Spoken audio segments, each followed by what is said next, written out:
Friends, तो पहला point देखते हैं कि हंसोदक। तो हंसोदक क्या होता है? तो हंस और उदक दो शब्दों से मिलकर बना है हंसोदक। तो ऐसा जल जो हंस के लिए बिल्कुल ही अच्छा होता है। तो जैसे कि हंसोदक, तो दिन में क्या होता है? ऐसा जल जो दिन में सूर्य की किरणों से गर्म, रात्रि में चंद्रमा की किरणों से ठंडा हो तथा काल स्वभाव से पका हुआ, दोष रहित हो और अगस्त्य नक्षत्र के प्रभाव से विष रहित हो, उसमें किसी तरह का कोई विष या दोष ना हो। तो ऐसे ही जल को हंस उदक कहते हैं। या फिर हम कह सकते हैं कि हंस के पीने, क्रीड़ा करने योग्य जो स्वच्छ जल होता है, उस स्वच्छ जल को ही हंस उदक कहते हैं, क्योंकि जो हंस होते हैं वो निर्मल जल में ही वास करते हैं, वहीं पर वो स्नान करते हैं। तो नेक्स्ट तो यमदंष्ट्रा है। तो यमदंष्ट्रा किसे कहते हैं? तो जो कार्तिक मास होता है, कार्तिक मास, उस महीने के जो अंतिम के 8 दिन, और जो मार्गशीर्ष मास, जो मार्गशीर्ष मतलब अगहन है, तो अगहन जो महीना है तो उसके शुरू के जो 8 दिन, तो इन अंतिम और शुरू, इन 8 और 8 मतलब इन 16 दिनों को यमदंष्ट्रा कहते हैं। ठीक है, इन 16 दिनों को यमदंष्ट्रा कहते हैं।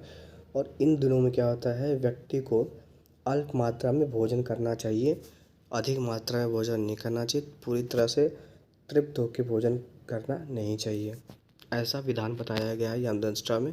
इन महीनों में अल्प मात्रा में भोजन करना चाहिए। तो अंतिम के 8 और शुरू के 8, कार्तिक मास के अंतिम 8 और मार्गशीर्ष के शुरू के 8। अब नेक्स्ट देखते हैं ऋतु संधि है। तो ऋतु संधि किसे कहते हैं? तो दो ऋतुओं के जो जोड़ होता है उसे ही ऋतु संधि कहते हैं। तो जैसे वर्तमान ऋतु के जो वर्तमान चल रहा है, तो उन ऋतु के अंतिम के 7 दिन और जो आने वाला ऋतु है उनके शुरू के जो 7 दिन होते हैं, इन जो 14 दिनों के जोड़ को ही ऋतु संधि कहते हैं, ऐसा आचार्यों ने हमें बतलाया है। तो ऋतु संधि किसे कहते हैं? वर्तमान के अंतिम 7 दिन और आने वाले के शुरू के 7 दिन को ही ऋतु संधि कहते हैं। अब नेक्स्ट देखते हैं क्या है। नेक्स्ट है ऋतु हरितकी किसे कहते हैं? तो किन किन ऋतुओं में किन किन अनुपान के साथ हरितकी का सेवन करते हैं, उसे ही ऋतु हरितकी कहते हैं। कि अलग अलग ऋतु बतलाए गए हैं, तो उन ऋतुओं में हरितकी का सेवन करते हैं इन इन द्रव्यों के अनुपान के साथ।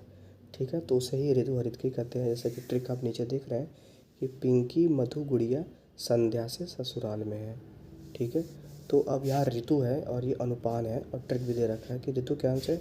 जैसे आप जानते हैं 6 ऋतु हैं: शिशिर, वसंत, ग्रीष्म, वर्षा, शरद और हेमंत। तो अनुपान पिपली, मधु, गुड़, सैंधव, शर्करा और शुंठी।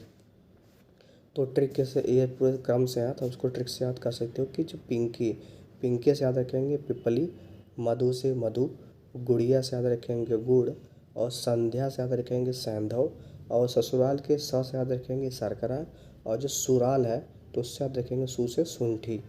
तो हो गया पिंकी, मधु, गुड़िया, संध्या से ससुराल में।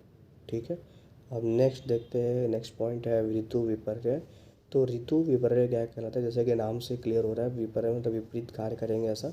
तो स्वाभाविक रूप से जिन ऋतु में जो दोष बढ़ रहा हो उसके विरुद्ध गुण वाले आहार विहार का सेवन करना ही ऋतु विपर्य कहलाता है। ठीक है, जैसे कि क्या होता है कि वसंत ऋतु में कफ बढ़ता है, कफ दोष, तो हम ऐसे आहार विहार का सेवन करेंगे, ऐसे गुणों का सेवन करेंगे जिससे कि कफ दोष का शमन हो। ठीक है, अगर वीडियो पसंद आई तो लाइक करें, शेयर करें और कमेंट करें।